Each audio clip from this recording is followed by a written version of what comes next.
Fundamental rights को बचाने के लिए डिफरेंट टाइप्स ऑफ रिट्स हैं। कौन कौन से हैं रिट्स? सर कुल 5 प्रकार के रिट्स हैं, जिनमें एक अधिकार परीक्षा है। इसमें इसके अंतर्गत ये होता है कि अगर कोई व्यक्ति किसी पद पे अगर काबिज है तो वह किस अधिकार से उस पद पे है, ये उससे पूछा जाता है कि अगर वो कोई पद धारण किया है तो उसने किस अधिकार के तहत यह पद धारण किया है। और एक है सर, और एक है कि परमादेश है। जब कोई राज्य या कोई संस्था जब होती है, जब उसके मैं इतना ही रिकॉल कर पा रहा हूँ सर। अच्छा, अभी हाल ही में बेसिक स्ट्रक्चर को लेके जो है काफी डिबेट और काफी विवाद मतलब चल रहा था। तो ये बेसिक स्ट्रक्चर क्या है? पॉलिटी में जो हम लोग सुनते हैं बेसिक स्ट्रक्चर, मूलभूत ढांचा, तो ये है क्या?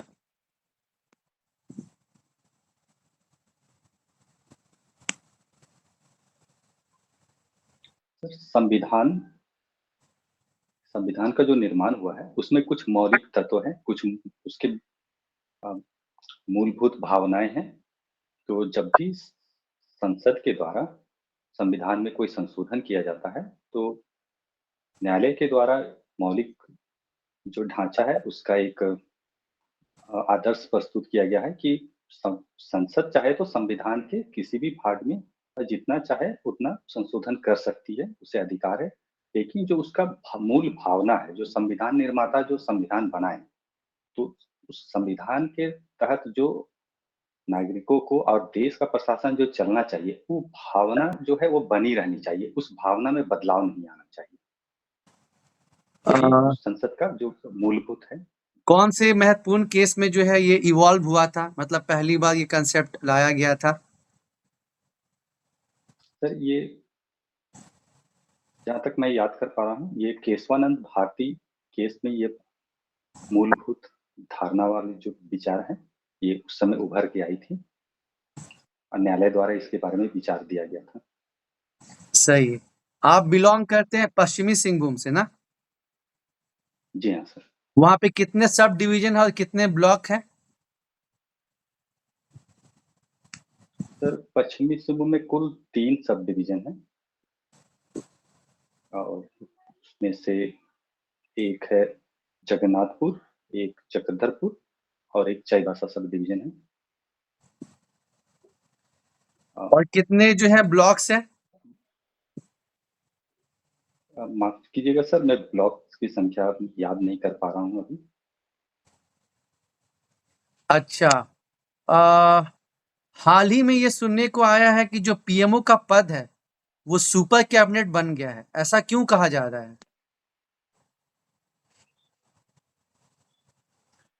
सर पीएमओ का जो पद है इस संदर्भ में कहा जा रहा है कि जो भी निर्णय लिया जाता है वो कैबिनेट के द्वारा, कैबिनेट की मंत्रणा पर लिया जाता है और उसमें बहुत सारे सदस्य होते हैं और जो संसद में बिल आता है उस बिल के माध्यम से ही कोई कानून बनाने की जो प्रक्रिया है वो चलती है। तो यहाँ ऐसा देखा गया है कि इस भावना से ऊपर उठकर जो कैबिनेट, जो पीएमओ में जो सदस्य हैं उनके द्वारा ही सारा निर्णय ले लिया जा रहा है। इस संदर्भ में ये कहा जा रहा है कि पीएमओ ही सुपर कैबिनेट बन गई है। चीफ सेक्रेटरी और कैबिनेट सेक्रेटरी में क्या अंतर है?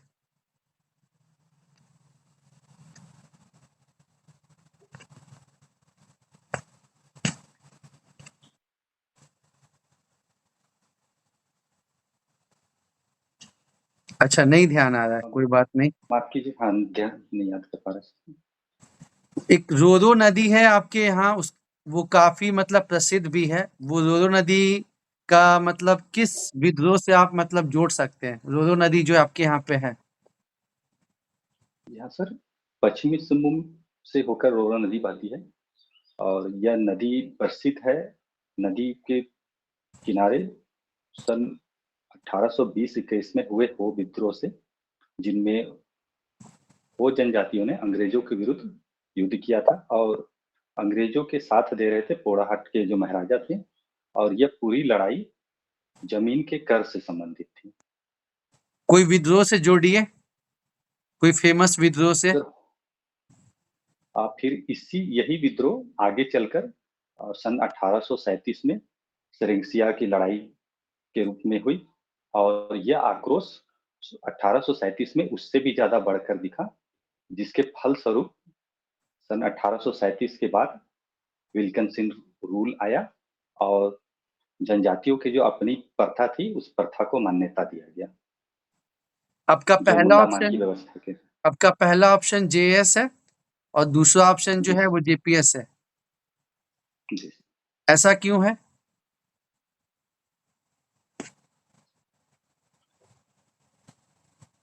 सर, मेरा पहला जो ऑप्शन है वो जेएस के पद पे जो कार्य की विविधता है, और जो जनता से जुड़े रहकर जनता के बीच जो भी समस्याएं होती है, उस समस्याओं का सीधे सीधे निराकरण भी जेएस के पद पे रहकर किया जाता है। मैंने स्वयं के अनुभव पे देखा है कि गाँव में, ब्लॉकों में लोगों में यह धारणा होती है कि जब भी अ, जेएस जो भी अफ़सर आते हैं, वो आने से ही उनका काम काफ़ी जल्दी होता है। तो इस भावना से हम प्रेरित हुए और इस कारण से मैंने जेएस को सबसे ऊपर प्राथमिकता में तो रखा है। आपको लगता नहीं है कि और अगर आपके यहाँ लॉ एंड ऑर्डर सही रहेगा, ठीक है, और लोग सिक्योर फील करेंगे, तो मतलब डेवलपमेंट करना जो है आसान बनेगा, आसान रहेगा? जी हाँ सर, विकास और जो लॉ एंड जैसा ऑर्डर कि है, हम दोनों देखते एक हैं कि दूसरे जो के। भी नक्सल अफेक्टेड एरिया है वहां पे विकास इसलिए नहीं हो पाया क्योंकि वहां पे लॉ एंड ऑर्डर मेंटेन नहीं रहा। तो आपको ये फील नहीं होता है कि लॉ एंड ऑर्डर जो है वो फर्स्ट प्रायोरिटी है, उसके बाद ही जो है विकास संभव है? और जैसा हम लोग देखते हैं कि जो ईस्टर्न इंडिया है, चाहे वो बिहार हो चाहे वो झारखंड हो, ये मानव विकास में इसलिए पीछे रहा कि कहीं ना कहीं नक्सलिज्म और जो लॉ एंड ऑर्डर का सिचुएशन रहा वो ठीक नहीं रहा, और इस वजह से जो है ये राज्य पीछे रहे। इस पे आपके क्या विचार है? सर, जो डेवलपमेंट है और लॉ एंड ऑर्डर दोनों एक दूसरे के पूरक हैं। अगर झारखंड के संदर्भ में देखें, तो वैसे जिले या उसे क्षेत्र जो जिनका काफी अच्छे से नहीं हो पाया, जो विकास में पीछे रह गए हैं, केवल उन्हीं क्षेत्र में नक्सलवाद की समस्या है।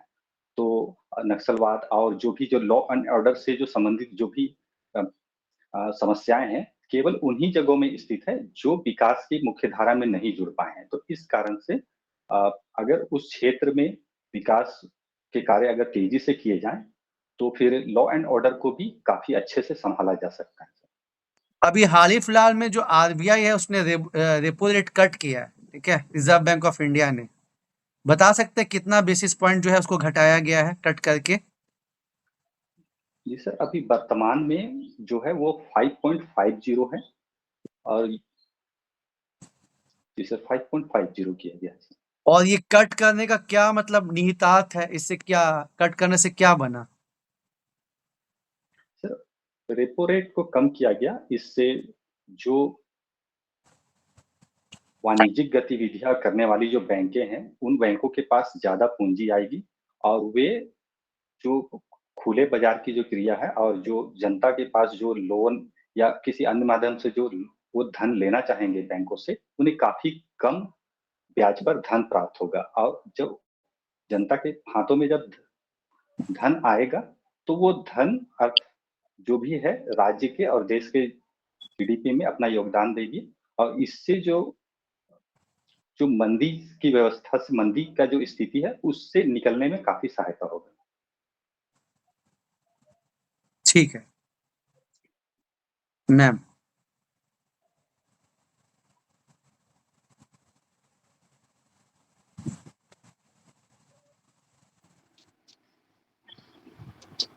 गौतम जी, सीबीआई के बारे में जानते हैं आप? जी हाँ मैडम, सुना है इसके बारे में। अच्छा, आप मुझे बस ये बताइए कि सीबीआई जो है वो एक वैधानिक निकाय है कि संवैधानिक निकाय है या गैर वैधानिक निकाय है?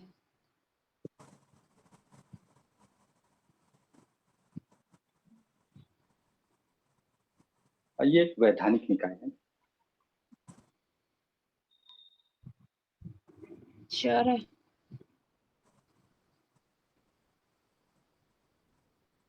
सीबीआई का कोई अपना खुद का एक्ट है? जी नहीं मैडम, मैं श्योर नहीं हूँ इसके बारे में। तो फिर ये कौन सा निकाय होगा? नॉन स्टैट्यूटरी बॉडी है वो। उसको पावर मिलता है दिल्ली पुलिस एक्ट से।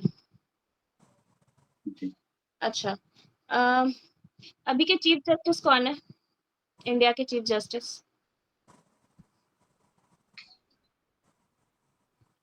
जी, मैं उनका पूरा नाम तो नहीं जानता हूँ, मैं उन्हें सिर्फ जस्टिस गवई जी के नाम से जानता हूँ। ठीक है।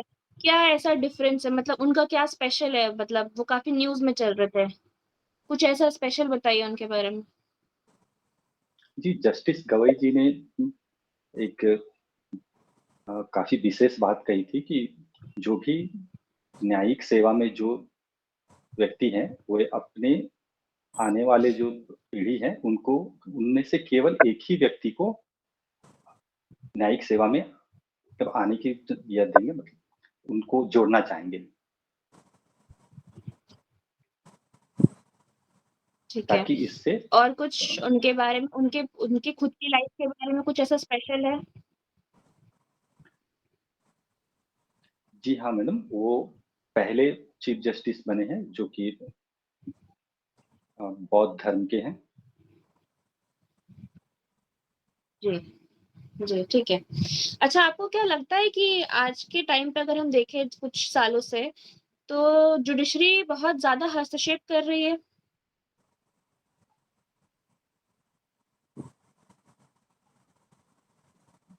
मैडम ऐसा अब प्रिंट मीडिया और पेपर के माध्यम से ऐसे खबर आते रहते हैं कि न्यायालय के द्वारा ऐसा किया जा रहा है, लेकिन यह कहना भी इतना उचित नहीं होगा, क्योंकि अ, जब भी संसद के द्वारा किसी आवश्यक जो विषय है उस पे कानून जो है, कानून तुरंत नहीं बनाई जाती है या फिर आवश्यकता पड़ती है, और संसद जब इस बारे में काफी देर कर देता है, तो न्यायालय के पास ऐसी शक्ति होती है, न्यायालय के पास ये शक्ति है कि उस विषय से संबंधित कुछ निर्देश राज्यों को दे सके, या फिर जो हाँ, राज्यों को दे सके। कौन से तो आर्टिकल का यूज करती है जुडिशरी?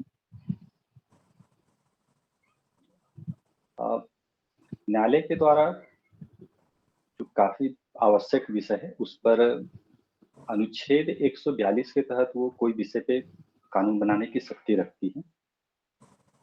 ठीक ठीक है। अच्छा, झारखंड का ऐसा कोई लैंग्वेज बताइए जो कि 8th शेड्यूल में है। संथाली भाषा जो है वो 8वीं अनुसूची में जोड़ा गया है उसे। कौन से अमेंडमेंट से?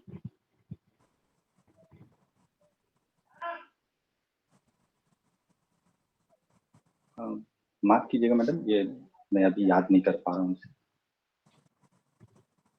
ठीक है। यूनिफॉर्म सिविल कोड का ऐसा कोई है क्या प्रोविजन जो कि हमें संविधान में मिलता है?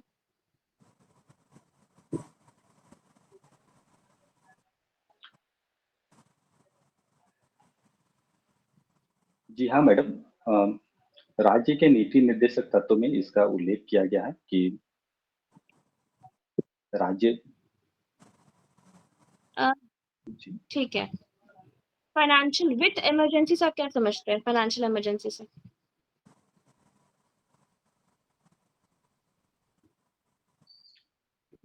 जी, सबसे पहले तो ये कि अनुच्छेद 360 के तहत वित्तीय आपात को परिभाषित किया गया है। राष्ट्र में कभी भी ऐसी परिस्थिति आए जब राष्ट्र के पास राष्ट्र वित्तीय जो संकट से गुजरे, तो ऐसी स्थिति में राष्ट्रपति को ये शक्ति है कि वो अनुच्छेद 360 का उपयोग कर वित्तीय आपातकाल की घोषणा कर सकते हैं, जिसके तहत क्या जो भारत में कभी किया गया है? जी नहीं मैडम, भारत में अभी तक वित्तीय आपातकाल लागू नहीं किया गया है। ठीक है। अच्छा, हम जब देखते हैं जब इलेक्शंस होते हैं तो ईवीएम पे काफी सवाल उठाया जाता है, तो उसके ट्रांसपेरेंसी के लिए गवर्नमेंट ने कुछ स्टेप्स उठाया है, तो उसके कुछ स्टेप्स के बारे में बताइए।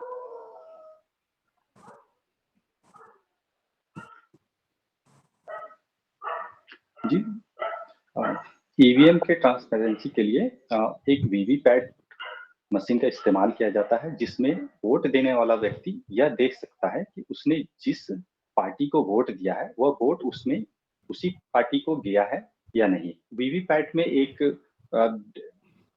डिस्प्ले रहता है, जिसके माध्यम से उसे यह दिखाई दे देता है आखिरी में कि जिस पार्टी के चिन्ह को उसने बटन को दबाया है, ठीक वही पार्टी को वो वोट दिया हुआ है। ठीक है। नीति आयोग और प्लानिंग कमीशन के बीच में डिफरेंस बताइए।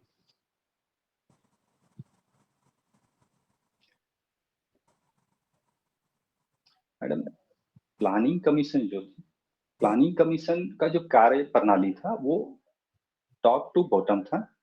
वो निर्णय जो था वो संस्था के सबसे ऊपरी स्तर पे लिया जाता था और उस योजना को जमीनी स्तर पे लागू किया जाता था। यहाँ पर उसके कारण ये होता था कि जमीनी जिस भी जगह पे जो योजना लानी है उस जगह का सही से आकलन नहीं हो पाता था कि यहाँ कैसी योजना की जरूरत है, क्योंकि जो योजना बनती थी वो जमीनी धरातल के अनुसार नहीं बनती थी और इस कारण से वह योजना सफल नहीं हो पाती थी, क्योंकि राज्यों में बहुत सारी विविधता थी और वो केंद्रीय स्तर पे योजना बनती थी और हर राज्य का अलग अलग जो भौगोलिक विविधता होने के कारण वो योजना उतनी सफल नहीं हो पाती थी। और इस नीति आयोग को देखते हैं तो NITI Aayog bottom to top की जो धारणा है उस पे काम करती है। इसमें जो योजनाएं हैं, ठीक है। सेंटर लिस्ट है, स्टेट लिस्ट है, कॉन्करेंट लिस्ट है, 3 लिस्ट है। इसमें स्टेट लिस्ट में आने वाले 3 आइटम्स के बारे में बताइए।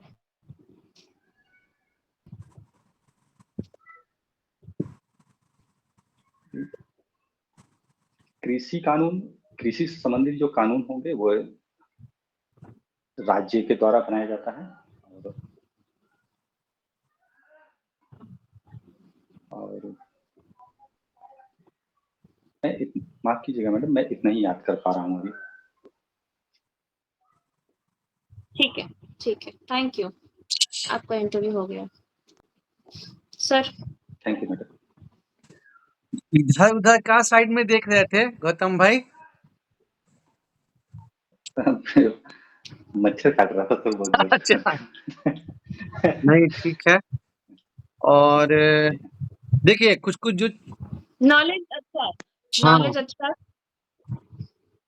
कॉन्फिडेंस थोड़ा सा बूस्ट कर लीजिए, बढ़िया है। और कुछ कुछ बेसिक चीज जैसे फंडामेंटल राइट्स का रीड्स होता है तो ये काफी बार पूछता है, ठीक है। और आपका पॉल साइंस भी है तो ये थोड़ा सा देखना, जो केसेस है उस पे उतना स्टडी नहीं करना, लेकिन जो बेसिक बेसिक चीज है ना, फंडामेंटल राइट, डीपीएसपी, ये हल्का फुल्का पूछेगा तो करना है। बाकी तो है बहुत अच्छे तरीके से जो होता है ना, जो आप दे रहे हैं सही है। अच्छा बताइए जाते जाते एक क्वेश्चन कि आज का हेडलाइन में क्या था झारखंड स्पेसिफिक? ये पूछना ही भूल गए थे हम।